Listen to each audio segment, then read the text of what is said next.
محمود و ایاز جگہ جگہ آتے ہیں، شعر میں بھی کہا جاتا ہے ایک ہی صف میں کھڑے ہو گئے محمود و ایاز، نہ کوئی بندہ رہا نہ کوئی بندہ رہا۔ تو دوسرے وزیروں نے ایاز کی بادشاہ سے برائی کی، کہا بادشاہ سلامت آپ ایاز کو بہت زیادہ ترجیح دیتے ہیں، ان کو بہت زیادہ سمجھتے ہیں، اس کی وجہ کیا ہے؟ بادشاہ نے کہا اس کا جواب تمہیں اور کسی دن دیا جائے گا۔ آپس میں جلن حسد یہ ہو ہی جاتا ہے، مگر اس کا عذاب بہت سخت ہے۔ جلن حسد جیلس، اس کے بارے میں حدیث پاک میں آیا ہے کہ یہ نیکیوں کو جلا کر ختم کر دیتا ہے۔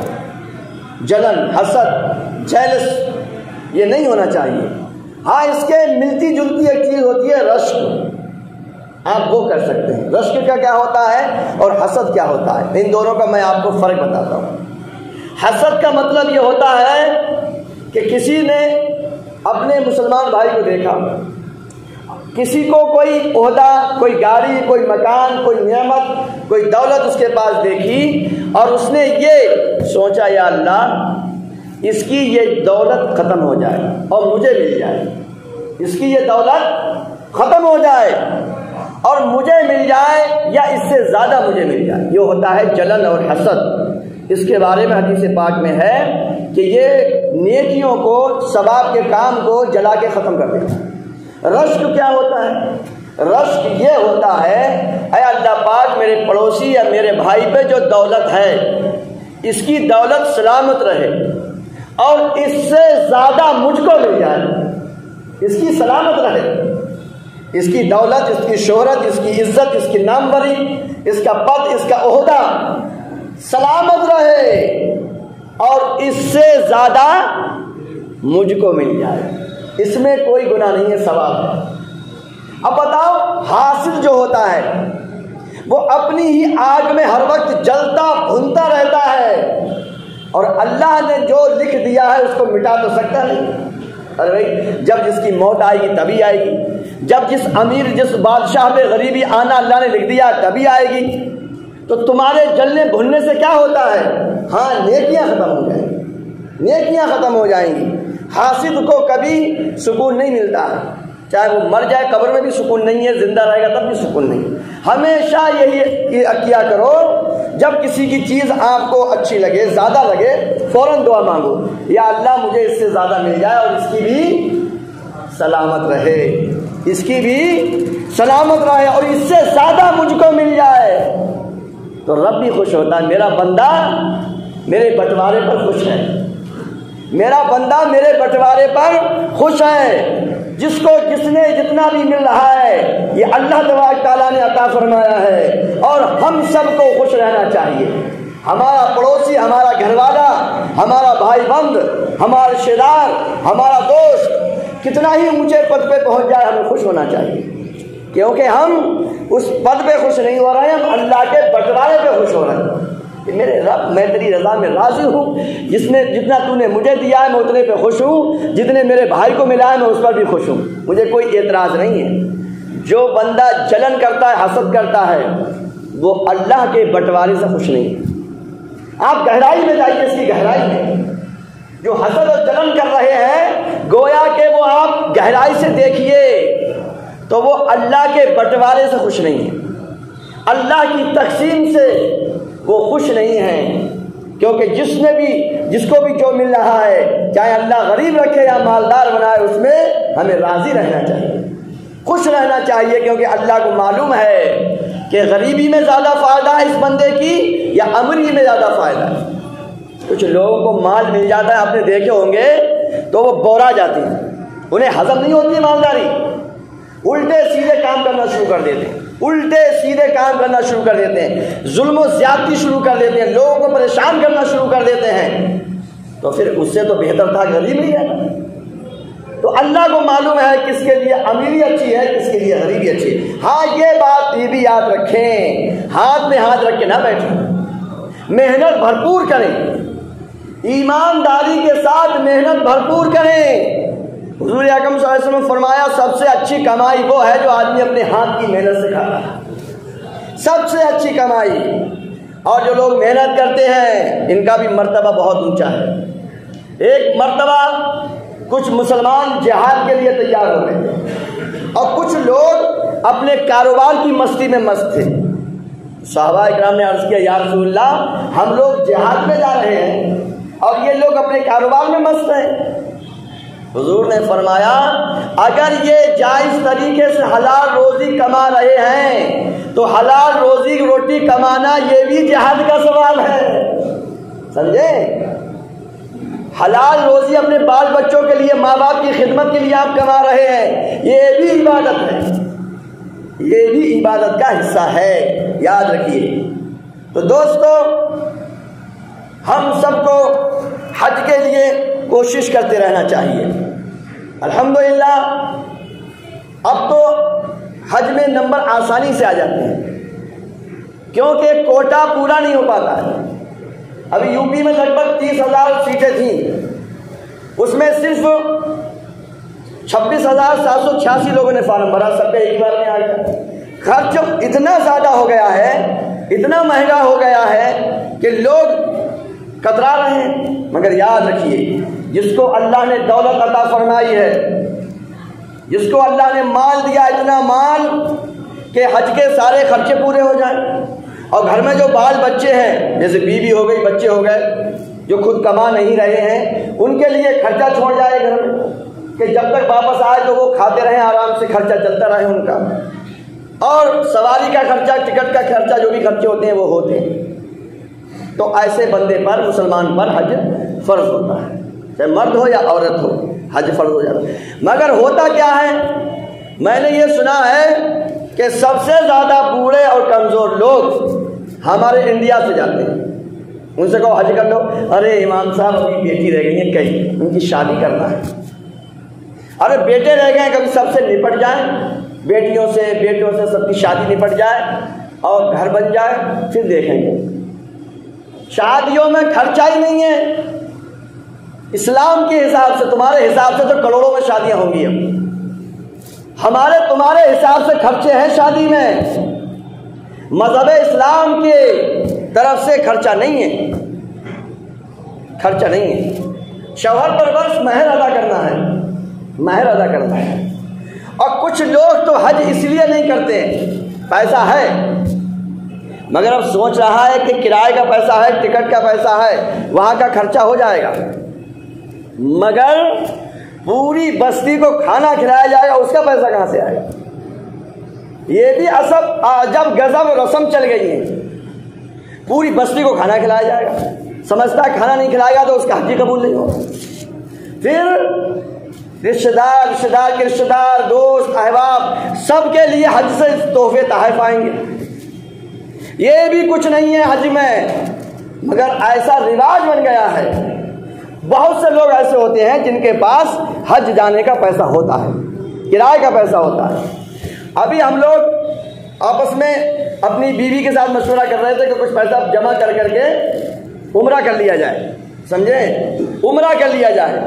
پھر یہ دماغ میں آیا کہ بھائی بستی کو کھانا بھی کھلانا پڑتا ہے۔ ہم نے تو اپنی بیوی سے کہا چپکے سے چلو، دہلی سے بیٹھو اور جب آ جاؤ تب بتاؤ۔ اس میں بھی وہ لوگ وہ سوچتے ہیں ارے بھائی خرچہ ہے، پوری بستی کو کھانا کھلانا ہے، پھر تحفے تحائف آنے ہیں۔ ارے بھائی سب کو پتا ہے کہ جہاز میں وزن لمیٹیشن ہوتا ہے، ایک لمٹ میں ہوتی ہے، پھر بھی پورا گاؤں زمزم پی رہا ہے، پورے رشتہ دار کے رشتہ دار کھجورے کھا رہے ہیں۔ ارے میرے بھائی یہ تو سوچو بیچارہ لائے گا کہاں سے، اتنی اسے اجازت بھی نہیں ہے، دلی سے لے لی ہے، لکھنؤ سے لے لی، مجبوراً وہ کھلائے پڑا سکتا۔ بہت سی ایسی باتیں ہم نے عبادتوں میں شامل کرنی جس کی وجہ سے بندہ عبادت ہی نہیں کر پا رہا ہے۔ ارے خالی خاموشی سے بندہ حج کو چلا جائے تو کرایہ اتنا زیادہ نہیں ہوتا ہے، مگر دو چیزیں آدمی کو بہت وہ کرتی ہیں، ایک تو پوری بستی کا کھانا، مہینوں سے دعوتیں شروع ہو جاتی ہیں، پھر جو بھی دعوت کھلاتا ہے، جو بھی رشتہ دار ہے، وہ سوچتا ہے میرے لیے حاجی صاحب کچھ نہ کچھ تحفہ لائیں گے ضرور۔ عورتیں الگ سوچتی ہیں، مرد الگ سوچتے ہیں۔ اب یہ سوچ کر دوسرے حاجی کو انہیں دیکھا حج پہ جاتے ہوئے، وہ پوری کی پٹلیاں آ رہی ہیں، سب کو دیا جا رہا ہے، کسی کو دوپٹہ، کسی کو جبہ، کسی کو یہ، کسی کو وہ، کسی کو یہ۔ وہ سوچتا ہے کرائے کے پیسے تو میرے پاس ہیں، مگر یہ جو خرافات پیدا ہو گئی وہ کہاں سے کرے گا؟ کھانے کے بعد اس کے پاس پیسے ہی نہیں بستی کو کھلانے کے لیے، اس کے پاس تحفے تحائف کے پیسے ہی نہیں ہیں، اب وہ حج نہیں جا رہا ہے۔ میرے دوستو، یہ ہماری رسم و رواج کی وجہ سے وہ حرام میں مبتلا ہو رہا ہے، کیونکہ جس پہ حج فرض ہے اس کو حج جانا ضروری ہے، مگر بہت سی ایسی باتیں ہم نے پیدا کر لی ناموری کے لیے، ناک کے لیے، رشتہ دار کیا کہیں گے، گاؤں والے کیا کہیں گے، محلے والے کیا کہیں گے۔ ارے سوچ چھوڑو سب کو، یہ دیکھو اللہ اور رسول کیا کہیں گے، اللہ اور رسول۔ اب آئیے میں آپ کو کچھ حج کی فضیلتیں بیان کرتا ہوں، حج کے فائدے۔ اللہ تبارک تعالیٰ کلام پاک میں ارشاد فرماتا ہے وَأَتِمُّوا الْحَجَّ وَالْعُمْرَةَ لِلَّهِ، حج اور عمرہ کو اللہ کے لیے پورا کرو۔ کوئی بھی عبادت ہو، اچھی طرح سے سن لیجئے، کوئی بھی عبادت ہو صرف اللہ اور رسول کو راضی کرنے کے لیے، یاد رکھیے اللہ کی رضا ہونا چاہیے، اس میں میرا رب مجھ سے راضی ہو جائے، باقی کوئی نہیں۔ ناموری، دکھاوا، شہرت، عزت، چرچے، فیمس ہونا، پرسد ہونا، یہ کچھ نہیں ہونا چاہیے۔ صاف صاف اس میں قرآن شریف میں لکھا ہوا ہے اللہ کے لیے حج اور عمرہ کو پورا کرنا ہے، اللہ تبارک تعالیٰ کے لیے۔ اب آئیے رسول اکرم صلی اللہ تعالیٰ، اب حج کب فرض ہوا؟ 9 ہجری میں حج فرض ہوا، ہوتی ہجری میں، اور اس وقت کتنی چل رہی ہے؟ 1444 چل رہی ہے۔ 9 ہجری میں حج پہلی بار فرض ہوا، یاد رکھیے۔ تو رسول اکرم صلی اللہ تعالیٰ علیہ وسلم نے اس کے تعلق سے بہت کچھ ارشاد فرمایا۔ اللہ تبارک تعالیٰ پیارے محبوب دانے غیوب صلی اللہ تعالیٰ علیہ وسلم کو بہت ساری باتیں بتائیں۔ پیارے آقا صلی اللہ علیہ وسلم فرمایا اے لوگو تم پر حج فرض کیا گیا، حج فرض کیا گیا۔ ایک بندے نے کھڑے ہو کر سوال کیا یا رسول اللہ ہر سال حج فرض ہے؟ حضور خاموش رہے۔ پھر سوال کیا یا رسول اللہ کہ ہر سال حج فرض ہے؟ حضور خاموش رہے۔ تیسری مرتبہ پھر سوال کیا، حضور صلی اللہ علیہ وسلم فرمایا اگر میں ہاں کہہ دیتا، اگر میں ہاں کہہ دیتا تو ہر سال حج واجب و فرض ہو جاتا، اور تم کر نہیں پاتے، تم کر نہیں پاتے۔ تو اس سے کیا پتہ چلا کہ ہمارے حضور کو اللہ تبارک تعالیٰ نے مالک و مختار بنایا، جو چاہیں شریعت میں جتنا چاہیں وہ فرض فرمائیں۔ اور پیارے آقا صلی اللہ تعالیٰ علیہ وسلم کسی نے پوچھا یا رسول اللہ صلی اللہ علیہ وسلم سب سے اچھا عمل کون سا ہے؟ رسول کریم صلی اللہ علیہ وسلم فرمایا اللہ اور رسول پر ایمان لانا۔ پھر پوچھا اس کے بعد تو حضور صلی اللہ علیہ وسلم فرمایا اللہ کی راہ میں جہاد کرنا۔ پھر پوچھا تو حضور نے فرمایا حج مبرور۔ اور پیارے آقا صلی اللہ علیہ وسلم فرماتے ہیں جس نے حج کیا اور کوئی گندی بات نہ بولی اور کوئی گناہ نہ کیا تو وہ گناہوں سے ایسے پاک ہو گیا جیسا کہ ماں کے پیٹ سے پیدا ہوا۔ حج کرنے والا، مگر یاد رکھیے اعلیٰ حضرت عظیم البرکت فرماتے ہیں جس کا قرضہ تمہارے اوپر آ رہا ہے پہلے قرضہ دو۔ کوئی مال تم نے رکھ لیا ہے تو واپس کرو، کسی کا کوئی لینا دینا ہے تو اس سے معافی مانگو یا اس کا واپس کرو۔ حدیث پاک میں آپ کو بتا دوں جہاں جہاں یہ آتا ہے ایسا کام کر لیا تو بندہ گناہوں سے بری ہو جائے گا، اس کا مطلب یہ ہوتا ہے چھوٹے چھوٹے گناہ جو ہوتے ہیں وہ معاف ہو جائیں گے۔ جیسے کسی کا مال لے لیا، ایسا نہیں ہے کہ صاحب کسی کا مال دبا لیا اور بتا دیا کہ امام صاحب نے جمعے میں حدیث پڑھی تھی جس نے بھی حج کر لیا وہ گناہوں سے ایسے پاک ہو جائے گا کہ اماں کے پیٹ سے آج ہی پیدا ہوا ہے۔ تو جتنا چاہو لوگوں کو ستاؤ، پریشان کرو، مال چراؤ اور حج کر لو، سب کہانی ہوگی۔ ایسا نہیں ہے شریعت میں، جس کا مال لے لیا ہے اس کا واپس کرو گے پھر توبہ ہے، جس کا دل دکھایا اس سے معافی مانگو پھر توبہ ہے۔ میرے بھائیوں نمازیں چھوڑی ہیں تو نمازوں کو پورا کرو، روزے چھوڑے ہیں تو روزوں کو پورا کرو۔ یہ یاد رکھیے جہاں جہاں بھی آتا ہے کہ بندہ پاک صاف ہو جاتا ہے گناہوں سے، وہاں چھوٹے چھوٹے گناہ ہیں اور موٹے موٹے جو گناہ ہیں ان سے معافی مانگنا پڑے گی۔ کسی کا لینا دینا ہے تو وہ واپس کرنا پڑے گا، ہر ایک کو راضی کرنا ہے جس سے بھی دل دکھایا، ماں باپ کا دل۔ اور یاد رکھو حلال مال ہونا چاہیے، حلال مال کسی بھی عبادت کے لیے، یہ خالی حج و عمرہ کی بات نہیں ہے، ہر عبادت کے لیے حلال مال، حلال مال۔ لوگوں کو بقرہ عید آ رہی ہے، مسئلے پوچھتے ہیں، امام صاحب بکری کا کان کٹا ہوا ہے، بکرے کا پیر صحیح نہیں ہے، جانور میں عیب ہے، کیا ایسے جانور کی قربانی ہو جائے گی؟ یہ کوئی نہیں پوچھتا ہے امام صاحب کون سے والے مال سے قربانی ہوگی؟ بھیا پہلے مال میں دیکھو، مال میں تو کوئی عیب نہیں ہے، مال دیکھو مال کیسے کمایا ہے، حرام طریقے سے تو نہیں کمایا ہے، جھوٹ بول کے تو نہیں کمایا ہے، دھوکہ دے کے چیٹنگ بازی کر کے فراڈ کر کے تو مال نہیں کمایا ہے۔ پہلے مال دیکھو، حرام مال سے کوئی عبادت قبول نہیں ہے، اچھی طرح سے بات یاد رکھیں، حرام مال اللہ کو کی بارگاہ میں قبول ہی نہیں ہے۔ جب اگر مثال کے طور پر میں آپ کو سمجھاتا ہوں، اگر کوئی 100 کا نوٹ ہے، 100 کا نوٹ آپ گوبر میں ڈال کے یا کیچڑ میں ڈال کے مجھے دے سکتے ہیں؟ بولیے، نہیں دے سکتے ہیں۔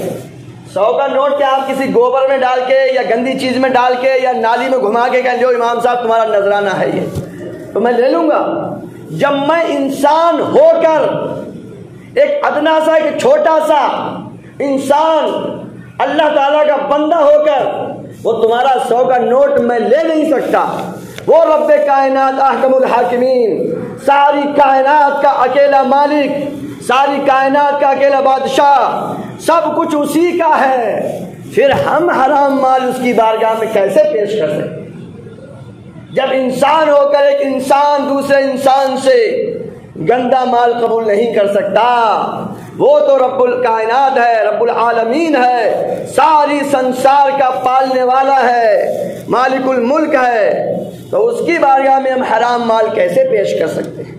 یاد رکھیے، حرام مال کہیں کا بھی نہیں، کہیں کا بھی نہیں، ایک کمائیے 100 مت کمائیے، حلال کمائیے۔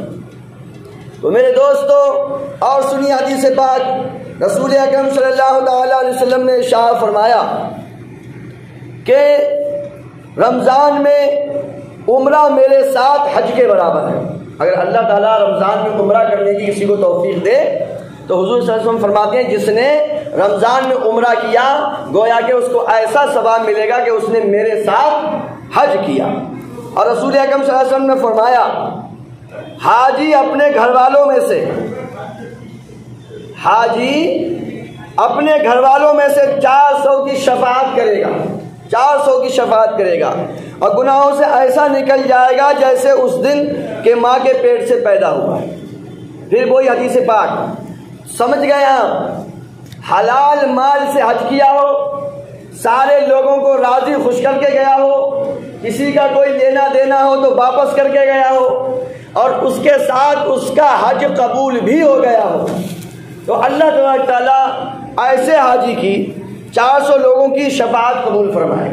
شفاعت کیا ہے؟ جیسے کچھ لوگ گنہگار مسلمان ایمان کے ساتھ گئے مگر گناہ اتنے کیے کہ وہ اپنی سزا کاٹنے کے لیے جہنم میں گئے، تو اب وہ حاجی جس کا حج قبول ہو گیا 400 لوگوں کی شفاعت کرائے گا، اے اللہ پاک اس بندے کو جہنم سے نکال دے، تو اللہ تبارک تعالیٰ اس حاجی کی بات کو سنے گا۔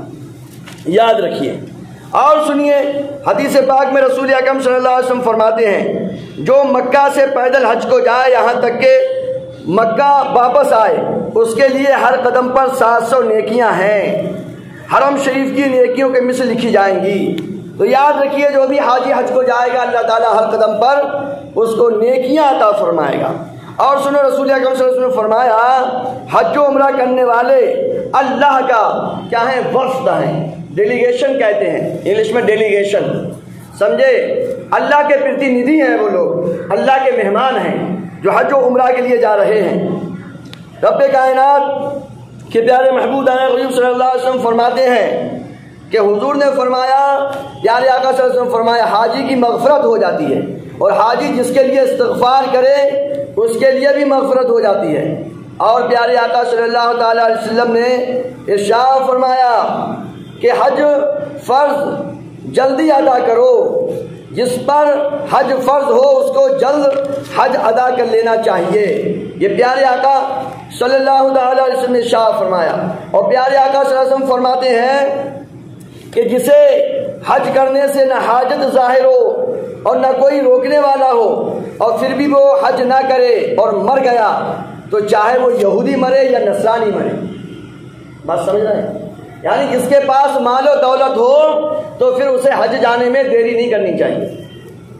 لڑکا لڑکیوں کی شادی اور بیاہ یہ ضرورت میں نہیں ہے، سمجھے نہیں سمجھے؟ یہ تو ہم نے اتنے خرچے بنائے ہیں۔ اسلام میں شادی یہ ہے کہ لڑکی والا اپنی لڑکی دیتے، پہلے مسجدوں میں نکاح ہوتے تھے، مسجدوں میں نکاح ہوتے تھے، جو نمازی ہوتے تھے وہی براتی ہوتے تھے، وہی کھجور بٹی اور لڑکی شوہر لے گیا، مہر ادا کرنا ہوتا تھا شوہر پر، اپنی حیثیت کے مطابق مہر ادا کرے گا اور جتنا ہو سکے اتنا ولیمہ کر دے گا۔ ہمارے حضور صلی اللہ علیہ وسلم نے کبھی کھجوروں سے ولیمہ کر دیا، کبھی حلوہ بنوا کے ولیمہ کر دیا۔ جتنی بھی حضور نے شادی کی ہیں صرف ایک ولیمے میں ایک بکری ذبح کی تھی۔ ہمارے پیارے آقا صلی اللہ علیہ وسلم نے جو اپنا ولیمہ فرمایا تھا، اس ولیمے میں ایک بکری، جو سب سے بڑا ولیمہ تھا ہمارے حضور صلی اللہ علیہ وسلم کا، اس میں صرف ایک بکری ذبح ہوئی، باقی میں کہیں حلوہ بن گیا، کہیں کھجوریں بٹ گئیں، ہو گیا۔ اب تو جب تک 4 5 ڈشیں نہ بن جائیں تب تک بھیا ولیمہ مانا ہی نہیں جائے گا، سمجھے؟ روٹی الگ ہے، قورمہ الگ ہے، تندوری الگ ہے، پتلی والی الگ ہے، باریک والی الگ ہے، سفید مرغا الگ ہے، کالا الگ ہے، نیلا الگ ہے، پیلا الگ ہے، تب جا کے ولیمہ ہوگا۔ یہ سب ہم نے اپنے اوپر مصیبت لا دی ہے، یہ سب ہمارے اپنے کرتوت ہے، شریعت کی اسلام کی طرف سے کچھ نہیں۔ حضور صلی اللہ علیہ وسلم کے صحابی شادی کر کے حضور کی بارگاہ میں آئے، حضور نے فرمایا تم نے شادی کر لی؟ کہا ہاں یا رسول اللہ صلی اللہ علیہ وسلم میں نے شادی کر لی۔ حضور ان کی شادی میں نہیں گئے، نہ حضور کو انہوں نے بلایا۔ اب بتائیے، حضور کو نہیں بلایا اور حضور نے کوئی اعتراض بھی نہیں کیا، ارے بھیا تمہاری شادی ہو گئی، تمہارا نکاح ہو گیا، تم نے ہم کو نہیں بلایا؟ نہیں میرے بھائیوں، آج کل جو شادیوں کی وجہ سے لوگ حج نہیں جا رہے ہیں، اور ابھی لونڈیا رہ گئی ہے، ابھی للا رہ گیا ہے، ابھی بیٹا رہ گیا، ابھی بیٹی رہ گئی ہے، شادی کرنا، اس کی وجہ سے کتنے نمازوں میں لوگ نہیں آ رہے، کمائی کے چکر میں لگے ہوئے ہیں کہ خوب کماؤ، خوب کماؤ، خوب دہیج دینا ہے، ایسا دینا ہے، ویسا دینا ہے، کتنے گناہ ہو رہے ہیں یہ ہماری خواہشات کی وجہ سے۔ تو یاد رکھیے، حج کے لیے لڑکا لڑکی کی شادی کوئی رکاوٹ نہیں ہے، کہ بہت سے لوگ اس میں کیا کرتے ہیں، وہ رکاوٹ پیدا کرتے ہیں اور بہانہ بناتے ہیں کہ ابھی شادی نہیں ہوئی ہے، شادی بچوں کی کریں گے تب جائیں گے۔ ارے کر جوانی میں عبادت کاہلی اچھی نہیں، کر جوانی میں عبادت کاہلی اچھی نہیں، جب بڑھاپا آ گیا کچھ بات بن پڑتی نہیں۔ میں کتاب کا مطالعہ کر رہا تھا، اس میں یہ بتایا کہ حج میں لگ بھگ صفا مروہ کی دوڑ ہو گئی، طواف ہو گیا، یہ سب پیدل چلنے کا ٹوٹل لگ بھگ 8 کلومیٹر بندے کو پیدل چلنا پڑتا ہے۔ 8 کلومیٹر کم سے کم پیدل میں سارے ارکان ہوتے ہیں۔ تو اب بوڑھا کہاں سے جائے گا؟ اس کو خود ہی نہیں چل مل جائے، کون سے ارکان کرے گا؟ تو کرسی ورسی لگا دی انہوں نے، کیا کیا بیل چیز لگا دی ہے وہاں پر، بھائی وہ بات تھوڑی آ جائے گی۔ تو جوانی میں حج کرو، جوانی میں عبادت زیادہ کارگر ہوتی ہے۔ اب بوڑھے لوگ ناراض مت ہو جانا، عبادت تمہاری بھی ہوتی ہے، مگر جو مزہ عبادت کا جوانی میں ہے وہ پھر بڑھاپے میں وہ بات نہیں آ پاتی ہے۔ وہ ارکان ادا کرنا، ہاتھ پیر سیدھے رکھنا، وہ دوڑ کے طواف کرنا، وہ صفا و مروہ کے پہاڑوں پہ جانا، مزدلفہ میں جانا، عرفات میں جانا، کنکریاں مارنا، یہ سب بیچارے بوڑھوں پر کہاں ہو پاتا ہے، دوسروں سے کرواتے ہیں۔ بہرحال کر جوانی میں عبادت کاہلی اچھی نہیں، جب بڑھاپا آ گیا کچھ بات بن پڑتی نہیں۔ اور میں بتا دوں آپ کو، اگر تم نے محلے والوں کی، گاؤں والوں کی دعوت نہیں کی تب بھی تمہارا حج ہو جائے گا، سمجھے؟ ایک نیکی بھی کم نہیں ہوگی۔ اگر آپ کے پاس کتنے لوگ اس وجہ سے رہ جاتے ہیں، پیسہ ہے مگر پورے گاؤں کو جو لنگر چلے گا، اس لنگر کا پیسہ کہاں سے آئے گا؟ اور اس لنگر کے بعد پھر جب حج سے واپس آئے گا تو پورے محلے کو، رشتہ داروں کو تحفے، تائے، کمبل، چادر، یہ اور وہ کہاں سے کرے گا؟ اس وجہ سے بھی لوگ، تو یاد رکھیے، اگر آپ تحفے تحائف نہ لائیں، چپکے سے حج چلے جائیں، کسی کو مت بتاؤ، پھر بھی تمہارے حج میں کوئی کمی نہیں آئے گی۔ یہ دعوتیں یہ کھلانا پلانا، یہ تحفے تحائف، یہ سب ہمارا اپنا پیدا کیا ہوا ہے، حج کے کسی بھی ارکان میں شامل نہیں ہے، عمرہ کے کسی بھی ارکان میں شامل نہیں ہے۔ 1,000 کی مالا لے کر آ رہے ہیں لوگ، سمجھے، نہ جانے کیا کیا بنا رکھا ہے شریعت میں، تو یہ سب کچھ نہیں ہے۔ اگر اللہ نے آپ کو وسعت دی ہے تو آپ کھلائیے، مگر کوئی دوسرا پڑوسی یا نہ دے گا، میرے بھائی نے، میرے پڑوس والے نے تو سمجھے مرغا کھلایا تھا، میں تو حج جاؤں گا تو بکرا کھلا دیا، دھاک جما دینا، دھاک گاؤں میں، سمجھے۔ یہ سب باتیں جو ہیں وہ خرافات کی ہیں، ان سے کوئی فائدہ نہیں ہے۔ تو یاد رکھیے انشاءاللہ اگلے والے جمعے میں ہم حج کے مسائل بیان کریں گے، حج کا طریقہ بتائیں گے، حج کے مسائل بیان کریں گے۔ تو یہ سب وہ باتیں تھیں، اور جو حج جانا چاہے میں سمجھتا ہوں کہ کم سے کم 6 مہینہ پہلے وہ کسی عالم، کسی امام کے ٹچ میں رہے اور سیکھے، عبادت کا طریقہ سیکھے۔ کیا بھائی فائدہ، کوئی نہ ارکان پتہ ہے، نہ طریقہ پتہ ہے، اور حج کو جا رہے ہیں، تو ایسا ہی ہو گیا 50 لاکھ کی گاڑی لے لی آپ نے، 50 لاکھ کی گاڑی لے لی 4 ویلر، اور چلانا آتا نہیں، اور چابی لگا کے بیٹھ گئے اس میں، کیا حال ہوگا؟ تم بھی نہیں بچو گے اور وہ گاڑی بھی نہیں بچے گی۔ ایسے ہی حج سے کم 6 مہینہ پہلے کسی امام، کسی عالم کے ٹچ میں رہنا چاہیے، اور پورا حج کا کورس کرنا چاہیے، حج کے مسائل، حج کی باریکیاں، کہ پتہ چلا کہ حج دل میں تو سمجھ رہا حج ہو گیا، یہاں پر حج میں سب خرابی پیدا ہو گئی، حج فاسد ہو گیا، قربانی ہو گئی، دم واجب ہو گیا، صحیح نہیں کر پایا، بہت ساری باتیں ہیں۔ تو جو بھی حج جانا چاہے، عمرہ جانا چاہے، وہ کسی عالم امام کے ٹچ میں رہے اور بیٹھے 10-15 منٹ روزانہ ان سے سیکھے اور بتائے کہ حضرت میں حج پہ جانے والا ہوں، آپ مجھے سکھائیں گے، آپ مطالعہ کیجئے، مسئلے مسائل کو ڈھونڈیے اور میرے لیے یہ سب بتائیے۔ یہ ضروری ہے میرے بھائیوں، بغیر علم کے کچھ نہیں ہے۔ علم روشنی ہے، اندھیرے میں کوئی کام ہو نہیں پاتا ہے، اندھیرے میں ٹھوکر کھاتا ہے بندہ، منزل مقصود تک نہیں پہنچ سکتا۔ حضور نے فرمایا العلم نور، علم ایک نور ہے، روشنی ہے، لائٹ، پرکاش ہے، اور اندھیرے میں سب کام گڑبڑ ہو جاتے ہیں۔ تو علم سیکھیے، اللہ تعالی ہم سب کو مدینہ شریف کی حاضری عطا فرمائے، دکھا دے یا الہی وہ مدینہ کیسی بستی ہے جہاں دن رات اے مولا تیری رحمت برستی ہے۔ ٹائم پورا ہو گیا، انشاءاللہ باقی باتیں اگر زندہ رہے تو آنے والے جمعے میں سنائیں گے۔ زندگی کا کوئی بھروسہ نہیں ہے، تیار رہیے ہر ایک، سمجھے، قبرستان کے لیے، کیونکہ مان یا بدمان آخر موت ہے، مت بن تو انجان آخر موت ہے۔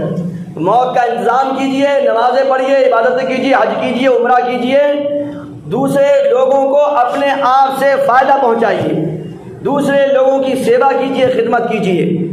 اللہ تبارک تعالیٰ ہم سب کو ان باتوں پہ عمل کرنے کی توفیق عطا فرمائے۔ اب اذان ہوگی، اس کے بعد پھر آپ سنتیں پڑھیں گے۔